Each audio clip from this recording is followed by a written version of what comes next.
Hi, this is Darshana Pardeshi and today we are going to see a demonstration of weather monitoring system using IoT.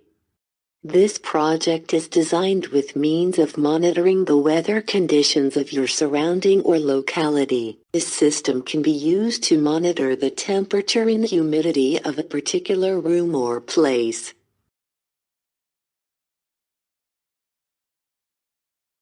Components: Arduino Uno, ESP8266 Wi-Fi module, DHT11 temperature and humidity sensor, 9V batteries, jumper wires.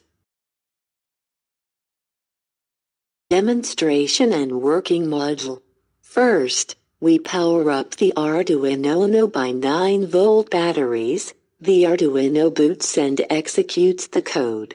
The ESP8266 Wi-Fi module then establishes the connection to Internet via AT commands.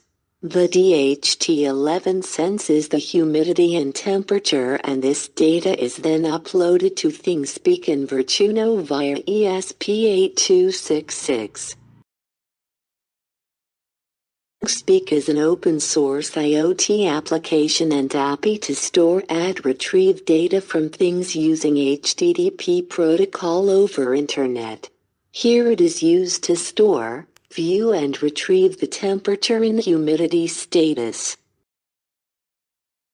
Arduino is a mobile application which is used to monitor the weather status on mobile platform. This app also provides us notification via SMS, emails and alarms whenever the temperature and humidity levels are low or high. Thank you.